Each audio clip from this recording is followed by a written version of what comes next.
Station पर उतरकर गायत्री ने चौकस नजरों से इधर उधर देखा और फिर उसे खुद ही हंसी आ गई। भला उसे लेने के लिए कौन आता आज? किसी को उसके आने की खबर भी है? सब कुछ जानते हुए भी मन थोड़ा उदास हो आया। कोई स्टेशन पर रिसीव करता है तो अच्छा लगता है, मन को थोड़ा बल मिलता है कि चलो अपने आने से सामने वाला खुश हुआ है। वैसे उसने स्वयं ही इस बार सोचा था कि इस तरह अचानक पहुंचकर गिरीश को, वीणा को सुखद आश्चर्य में डाल देगी।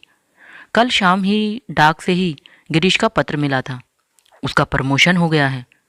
पहले तो तार करने की सोची थी, फिर ख्याल आया कि तार तो सभी कर लेते हैं, वह तो स्वयं जाकर अपने छुटकू को आशीर्वाद देगी। वह सिर्फ उसकी दीदी ही तो नहीं है, अब माँ और बाबूजी की भूमिका भी तो उसे ही निभानी है। गिरीश देखेगा तो दौड़ कर लिपट जाएगा, वीणा से कहेगा, देखो मैंने कहा था ना। दीदी का मन नहीं मानेगा, पत्र पहुंचने भर की देर है, खुद चली आएंगी। और उस एक वाक्य के साथ रास्ते की सारी थकान उतर जाएगी। रिक्शे में बैठकर घर की ओर जाते हुए वह यही सोच रही थी। एक अव्यक्त उत्कंठा से उसका मन बल्लियों उछल रहा था। घर के सामने रिक्शा रुकते ही उसने बड़ी आशा से ऊपर देखा।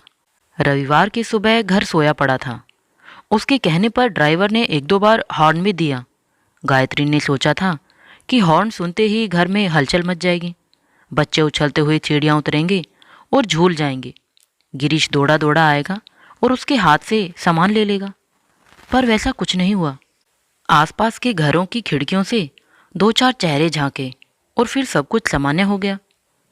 निराश हो वह नीचे उतरी, पैसे चुकाए और फिर सूटकेस उठाकर बोझिल कदमों से सीढ़ियाँ चढ़ने लगी। उसका उत्साह एकदम आधा रह गया था। घंटी बजाने के बाद भी कुछ देर प्रतीक्षा में खड़ा रहना पड़ा। फिर चप्पलों का घिसटना सुनाई दिया। वीणा का इस तरह पैर घसीट कर चलना उसे इतना बुरा लगता है। बड़ी जल्दी आ गए तुम, बोल्ट खोलते हुए वीणा ने कहना शुरू किया, पर सामने गायत्री को देखते ही शब्द जैसे उसके मुंह में ही जम गए। बड़ी देर बाद वह बोल पाई, दीदी आप? फीका सा हंस दी गायत्री और अंदर चली गई। वह ड्राइंग रूम के दरवाजे तक पहुंच चुकी थी। तब वीणा को होश आया। दौड़कर उसने सूटकेस ले लिया। ड्राइंग रूम में बेतरतीब रखे सोफे पर गायत्री निढाल होकर लेट गई। 8 घंटे की कष्टकर यात्रा उसे एकदम पस्त कर गई थी। कल झांसी तक उसे खड़े खड़े आना पड़ा था, पैर एकदम जवाब दे गए थे। चाय लेंगी न दीदी आप? वीणा ने दरवाजे में खड़े होकर पूछा तो उसे गुस्सा चढ़ आया। भला यह भी कोई पूछने की बात है? बना दोगी तो ले लूंगी, उसने बुरा सा मुंह बनाकर कहा। तब जाकर वीणा को अपनी भूल का एहसास हुआ। स्वर को यथाशक्ति विनम्र बनाकर बोली, मेरा मतलब था पहले ब्रश करेंगी या? गायत्री ने कोई जवाब नहीं दिया। उसी तरह आंखें मूंदकर चुपचाप लेटी रही। वीणा चाय बनाने चली गई। गिरीश जगा नहीं अभी तक? चाय पीते हुए उसने पूछा। जी वे जरा बाहर निकल गए हैं। और बच्चे? बच्चे भी। दरअसल ये बच्चों को छोड़ने ही गए हुए हैं। मालवीय नगर में मेरी एक कजिन रहती है, कभी कभार छुट्टी में बच्चे उसके यहाँ चले जाते हैं। गायत्री को लगा पता नहीं किस मुहूर्त में घर से निकली थी। हर कदम पर हताश होना पड़ रहा है। बच्चों को वापस बुलवाने का प्रस्ताव उसके होंठों तक आकर रुक गया। क्या पता बच्चे इसे पसंद करें न करें। नीचे स्कूटर की आवाज़ सुनाई दी और वह अपना आलस झाड़कर उठ बैठी। सोचा था दरवाज़ा खोलकर उसे चकित कर देगी। तब तक वीणा दौड़कर बाहर पहुंच गई थी। दीदी आई है, दरवाज़ा खोलते हुए उसने बताया। एकदम कैसे? गिरीश ने फुसफुसाकर पूछा। मुझे क्या पता, वीणा बोली। खिड़की से सब कुछ देख सुन लिया था गायत्री ने, पर वह बड़ी शांत मुद्रा में सोफे पर आकर बैठ गई। गिरीश भी अंदर आया। तब वह चेहरे का असमंजस पहुंच चुका था। आते ही उसने दीदी के पांव छुए। तब गायत्री को याद आया कि वीणा ने उसके पांव नहीं छुए थे। अचानक पहुंचकर उसने इतना भौचक्का कर दिया था वीणा को कि साधारण शिष्टाचार भी वह भूल गई थी। और सुनाओ दीदी, क्या हाल चाल है? वहीं सोफे पर दीदी की बगल पर बैठकर गिरीश ने पूछा। हमारे क्या हाल चाल होंगे, वही रूटीन लाइफ चल रही है। कल की डाक से तुम्हारी खुशखबरी मिली, बस इसलिए चली आई। सोचा खुद चलकर आशीर्वाद दे आऊं। वंडरफुल, यह हुई ना बात। अरे कॉन्ग्रेचुलेट करने वाले तो बहुत हैं, पर आशीर्वाद देने वाली तो बस हमारी महामहिम दीदी ही है। दीदी के कंधे पर अपना गाल रगड़ते हुए गिरीश ने कहा। गायत्री भीतर से पुलकित हो आई। बस इसी एक वाक्य के लिए तो वह इतना कष्ट इतना खर्च झेलकर ग्वालियर से यहाँ तक आई है। गिरीश के मनोभावों का प्रतिबिंब वीणा की आंखों में देखने की आशा से उसने सिर उठाया तो देखा वह गोल गोल आंखें घुमाकर गिरीश को कुछ इशारे किए जा रही है और एक हाथ उठाकर वह उसे बराबर आश्वस्त कर रहा है। उसे यूं घूरते हुए वीणा ने देख लिया और दोनों ही सकपका गई। अपनी घबराहट छिपाने के लिए कमरे में इधर उधर नजरें घुमाते हुए गायत्री ने कहा, गिरीश, तुमने तो सिर्फ प्रमोशन का लिखा था, तुम्हारा ट्रांसफर तो नहीं हुआ न? कमरा ऐसा बिखरा बिखरा सा लग रहा है। दरअसल बात यह है दीदी, गिरीश ने एक एक शब्द चबा चबा कर कहना शुरू किया, आज शाम को हम लोग एक पार्टी कर रहे हैं। अरे वाह, तब तो मैं बड़े मौके से आ गई हूँ। गायत्री ने उत्साह में भरकर कहा, बताओ भाई क्या क्या करना है। आराम तो अब रात को ही करेंगे, एक आध डिश हम अपनी पसंद की भी बनाएंगे। वैसे तुम लोगों का क्या प्लान है, घर पर ही बनेगा या कहीं कॉन्ट्रैक्ट दे रखा है? गायत्री ने देखा कि उसके उत्साह की कोई वांछित प्रतिक्रिया नहीं हुई। दोनों पति पत्नी अर्थपूर्ण दृष्टि से एक दूसरे को घूरते रहे। किसी पसोपेश में थे दोनों ही। बात यह है दीदी, बड़ी देर बाद गिरीश ने संभल संभल कर कहना शुरू किया, शाम की पार्टी जरा अलग किस्म की है। तुम तो जानती ही हो, आजकल यह सब बड़ा कॉमन हो गया है। न करो तो लोग आलोचना करते हैं, मजबूरन करना ही पड़ता है। इसलिए तो बच्चों को भी बाहर भेज दिया है। तुम्हारे आने का पहले से पता होता न तो किसी और दिन रख लेते, पर अब तो बड़ा मुश्किल है, कार्ड्स तक बढ़ चुके हैं। अरे नहीं, मेरी वजह से पार्टी मत कैंसिल करो भाई, गायत्री ने कहा, पर बच्चों को बुला दो, उनके बिना घर बड़ा सूना लग रहा है। तुम लोग तो सेलिब्रेट करो और खुशी के मौके पर बच्चे यहाँ वहाँ घूमते रहें। यह क्या बात हुई भला? मूर्तिवत खड़े हुए दोनों पति पत्नी को देखते हुए उसने कृत्रिम उत्साह में भरकर कहा, बच्चे आज हमारे साथ एंजॉय करेंगे। शाम को हम लोग पार्क में जाएंगे, शॉपिंग करेंगे, कॉफ़ी हाउस में डोसा खाएंगे, फिर सेकंड शो देखकर रात 12 बजे लौटेंगे। तब तक तो फ्री हो जाओगे न? सुबह की छत्तीसगढ़ से मैं लौट जाऊंगी। अब रात का सफ़र नहीं करूंगी, बहुत थकान हो जाती है। गिरीश एकदम उछलकर खड़ा हो गया। देखो वीणा, मैं हमेशा कहता हूं ना, दीदी इज ए सपोर्ट। मैं अभी फ़ोन करके आया। और वह बच्चों की तरह दौड़ता हुआ सीढ़ियां उतर गया। दीदी, आप नहा लीजिए तो थोड़ा फ्रेश हो जाएंगे, तब तक मैं नाश्ता बना रही हूँ, वीणा ने कहा। अब उसका स्वर और चेहरा दोनों ही सामान्य हो गए थे। दीदी के अचानक आगमन से जो तनाव मन पर आ गया था वह दूर हो गया था। नाश्ते का झंझट रहने दे वीणा, हल्का सा खाना ही बना लो। जल्दी से खा पी कर मैं थोड़ा सो लूँगी। तुम लोगों को भी तैयारी के लिए दिन भर का समय मिल जाएगा, गायत्री ने थके स्वर में कहा। क्षण भर पहले का उत्साह अब हवा हो चुका था। देर तक नहाते रहने के बाद भी उसकी उदासी दूर नहीं हुई। बार बार मन में एक ही बात चुभ रही थी कि बेशक वह पार्टी में सम्मिलित न होती, पर एक बार गिरीश उससे कहता तो सही, क्या वह इस योग्य भी नहीं कि मेहमानों से उसका परिचय कराया जा सके? या वह इतनी बूढ़ी हो गई है कि लोगों को उसके कारण संकोच होने लगता है? गिरीश से कुल जमा 5 साल ही तो बड़ी है वह, पर 48 वर्ष की आयु में ही कैसी बुजुर्गियत छा गई है उस पर। छोटे भाई बहन इतना लिहाज करते हैं कि आश्चर्य होता है। और आश्चर्य ही क्यों, उसे तो गर्व भी होता है। अपने सभी परिचितों के बीच वह बड़े गौरव से इस बात का बखान करती है। अपने स्टाफ मेंबर्स के बीच बड़े अभिमान के साथ इसकी चर्चा करती है। अपनी पुराणपंथी सास के नाम से रोने झींकने वाली मिसेस चौबे से हमेशा कहती है, बड़ों का मन रखने के लिए अपनी कई इच्छाओं को दबाना ही पड़ता है मिसेस चौबे। अब वीणा को ही देखो, मेजर की लड़की है, पर एक दिन मिसेस चौबे ने चिढ़कर कह ही तो दिया था, आपकी बात और है दीदी, कभी कभार जाती हैं तो आदमी जब्त कर ही लेता है, पर यह तो जिंदगी भर हमारे सिर चढ़ी रहेंगी। तब सच तो है। तब गायत्री को वीणा का सुबह वाला चेहरा याद आ गया।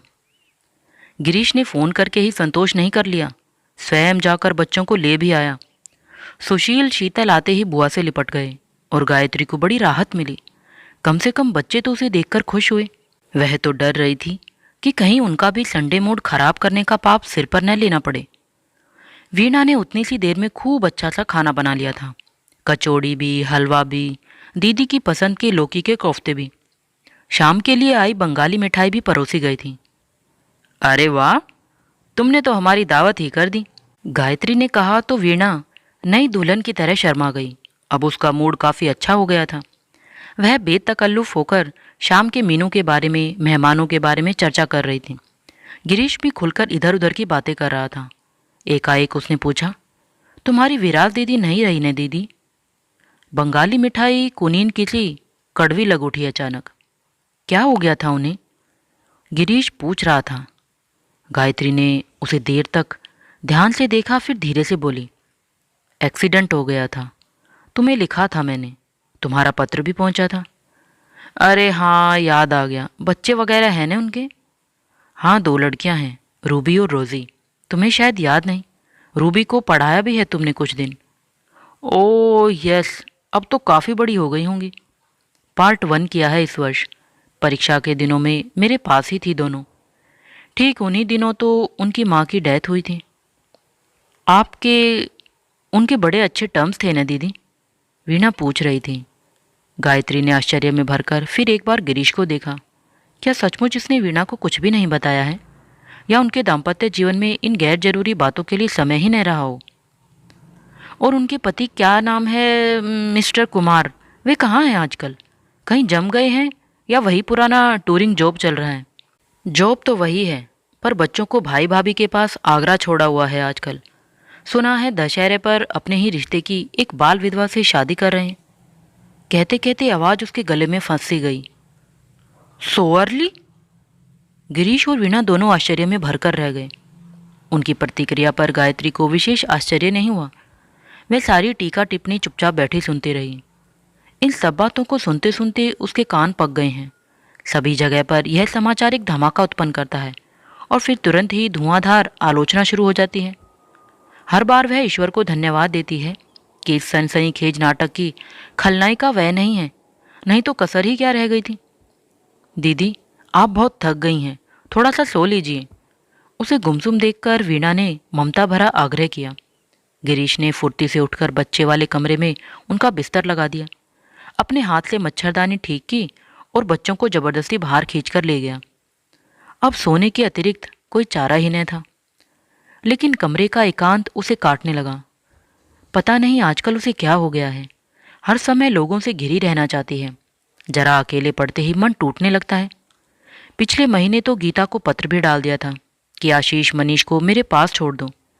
वह शायद तैयार भी हो जाती, पर उसकी सास भला पोतों को आंखों से दूर होने देती। फिर गार्गी को लिखा कि पश्चिम का वातावरण लड़कियों के योग्य नहीं है। नवीन को चाहे तुम अपने पास रखो, पर नूतन को किसी के साथ यहाँ मेरे पास भेज दो। गार्गी ने उत्तर में लिखा था, दीदी, हमें कौन यहाँ अमेरिका में जिंदगी भर रहना है। सिर्फ 5 साल की ही तो बात है, फिर तो अपने महान देश में लौटना ही है। नूतन के जीवन में फिर कभी यह संयोग न बना तो जिंदगी भर हमें कोसेगी। अब यहाँ से सुशील या शीतल को साथ ले जाने का प्रस्ताव मन में लेकर आई थी, पर हिम्मत ही नहीं पड़ रही थी। बच्चे यहाँ जिस तरह का जीवन उपभोग कर रहे थे, वह उसके यहाँ कहाँ संभव था। वीणा ही इसके लिए क्यों तैयार होगी?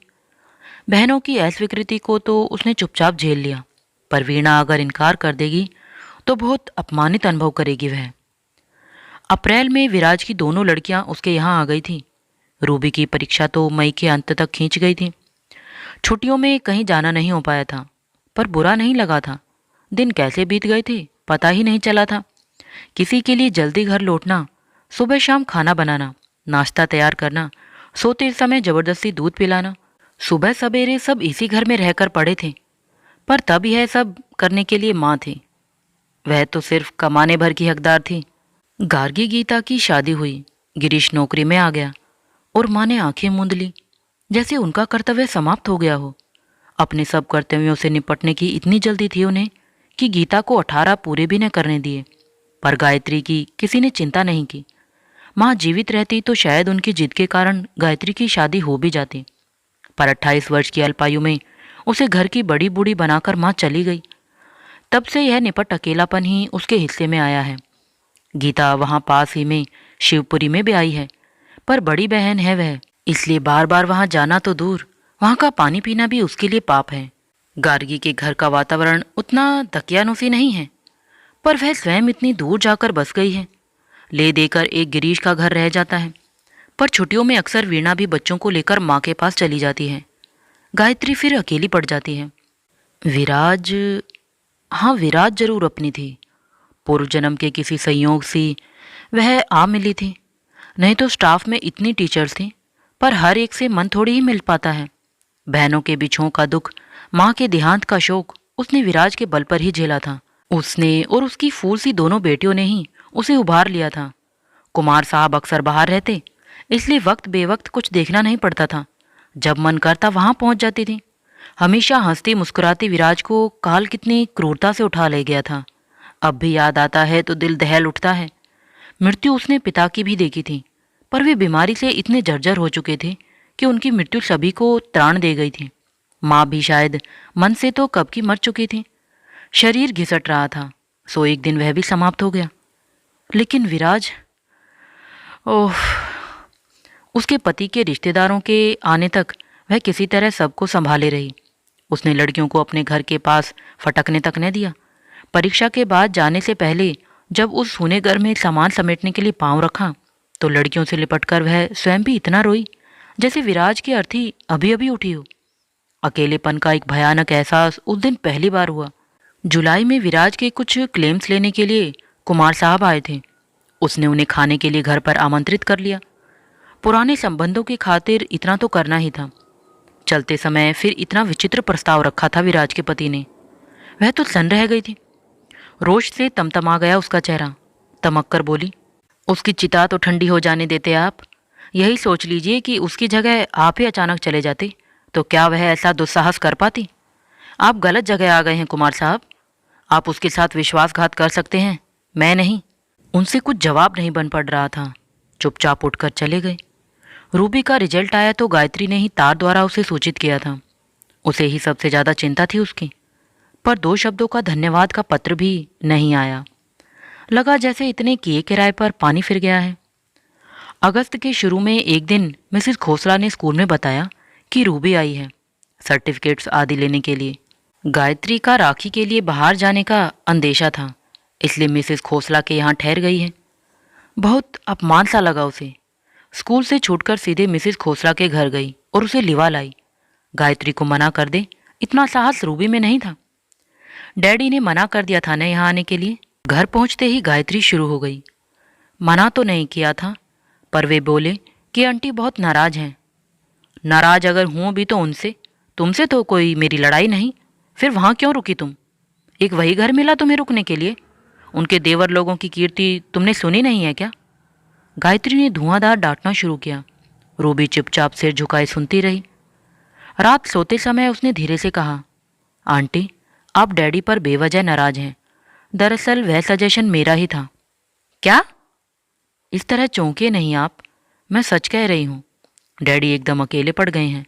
पहले भी टूर पर ही रहा करते थे, पर तब लौटने के लिए एक घर तो होता था। अब तो रोजी को हॉस्टल में डाल दिया है। मुझे भी शायद मौसी के पास लखनऊ भेज देंगे। ताऊ जी की अपनी ही इतनी बड़ी फैमिली है, वहाँ तो हम लोगों का खपना मुश्किल है। फिर क्या? आज तो हम लोग कैसे भी गुजारा कर लेंगे। दूर रहना रास नहीं आया तो ताऊ जी के पास पड़ोस में ही 2 कमरे लेकर पड़े रहेंगे। पर कब तक? हम लोग क्या हमेशा डैडी के पास बंदी रहेंगे? कल को हम लोगों की शादी हो जाएगी, तब उन्हें देखने वाला कोई नहीं रहेगा। हम लाख चाहेंगे फिर भी वे हमारे पास तो आकर रहेंगे नहीं। अपने देश में ऐसा होता ही कहाँ है, और हम ही को शायद वह अच्छा न लगे। आश्चर्य से देखती रह गई गायत्री। इन 4 महीनों में कितनी बड़ी हो गई है लड़की। अभिभावकों की मृत्यु बच्चों को कितना प्रौढ़ बना देती है। पिताजी की मृत्यु के समय वह केवल 18 वर्ष की ही तो थी, पर जिम्मेदारियों ने एकदम कितना समझदार बना दिया था उसे। रूबी 2-4 दिन रही, फिर इस विषय पर कोई बात नहीं हुई। जाने वाले दिन स्टेशन के रास्ते गायत्री उसे समझा रही थी, देखो रूबी, मेरी ओर से डैडी से क्षमा मांग लेना। उस दिन शायद मैं बहुत ऑफ हो गई थी, पर सोचकर तो देखो, अगर यह संबंध हो भी गया तो लोग कैसी कैसी बातें करेंगे। इसका संबंध तुम्हारी मम्मी की मृत्यु से जोड़ने से भी वे नहीं हिचकिचाएंगे। गायत्री दबकर बोल रही थी। 38 वर्ष के अविवाहित जीवन में भी उसने अपनी एक इमेज स्थापित कर ली थी। वह उसे कलंकित नहीं करना चाहती थी। रूबी ने प्रत्युत्तर में कुछ भी नहीं कहा। उसके लिए शायद यह विषय समाप्ति हो गया था। गाड़ी जब चलने लगी तो उसने सिर्फ इतना ही कहा, आंटी, डैडी ने सिर्फ आपका हाथ ही नहीं मांगा था, आपको एक घर देने की शर्त थी इसके साथ। खैर, लेट अस फॉरगेट एवरीथिंग। पर गायत्री कहाँ भूल पाई? वह घर वह घर शब्द उसे मथता रहा। मन की बात जिससे कह सके ऐसी सिर्फ विराज थी। शेष सब या तो बहुत छोटे थे या बहुत बड़े। दिन रात विचारों में घुलती रही वह, और एक दिन वह समाचार आ पहुंचा, कुमार साहब की प्रस्तावित शादी का समाचार। सारे विचार अपने आप शेष हो गए थे। रात भर की जगी होने के बावजूद वह जरा सी नहीं सो पाई थी, सिर्फ आंखें मूंद कर लेटी हुई थी। इसलिए वीणा की आहट पाते ही वह उठ बैठी। तिपाई पर चाय रखते हुए वह क्षमा याचना के स्वर में बोली, माफ करना दीदी, आपको जगाना पड़ा, पर ये दोनों राक्षस है ना, कब से मेरे प्राण खा रहे हैं। बड़ी मुश्किल से इनको रोक रखा है। कप हाथ में लेकर गायत्री कमरे से बाहर निकल आई। घर का नक्शा ही बदला हुआ था। उसने घूम घूम कर सारी व्यवस्था का निरीक्षण किया, साज सज्जा की प्रशंसा की, कुछ सुझाव दिए, दो एक फूलदान अपने हाथों से सजाए, वीणा की शाम की वेशभूषा के विषय में पूछताछ की, फिर स्वयं तैयार होने चली गई। बच्चे तो जाने कब से तैयार बैठे थे। शाम को 6 बजे वे घर से बाहर निकल गए। चलने से पहले पिछले दरवाजे की चाबी लेना गायत्री नहीं भूली। पहले वे लोग मयूर पार्क गए। वहाँ कुछ देर बैठने के बाद न्यू मार्केट चले गए। बच्चों के लिए खेल, खिलौने, कॉमिक्स, टॉफ़ी आदि खरीदने के बाद फिर कॉफ़ी हाउस पर धावा बोला गया। डोसा, सांबर वड़ा और आइसक्रीम खाई गई। फिर बुआ की मेहरबानी से बच्चों को एक एक पान भी खाने का सौभाग्य प्राप्त हुआ। फिर वे लोग रंग महल में जाकर बैठ गए। पिक्चर बच्चों के लायक नहीं थी, पर वे एंजॉय कर रहे थे। शीतल को सारे गाने मुंह जबानी याद आए और सुशील मोटर रेस पर डिशिंग डिशिंग पर बेहद खुश हो रहा था। वे लोग घर लौटे तो 12:30 ही हो रहे थे। धीमे कदमों से सीढ़ियां चढ़कर वे लोग पिछले दरवाजे से घर में दाखिल हुए। घर एकदम शांत था, पर वातावरण में सिगरेट तथा दूसरी चीज़ों की गंध इतनी तीव्र थी कि लगता था लोग अभी अभी उठकर गए हैं। बच्चे इतने थक गए थे कि बिस्तर पर पड़ते ही सो गए। आज का दिन उनका बहुत अच्छा बीता था। जूते उतारते हुए सुशील ने अचानक कहा था, बुआ तुम यहीं रह जाओ ना। सच, तुम आती हो तो बहुत अच्छा लगता है। अभी नहीं, पेंशन के बाद रहेंगी, है ना बुआ? शीतल ने भोलेपन से पूछा था। पेंशन? 8 साल की लड़की के मुंह से यह शब्द उसे अजीब सा लगा।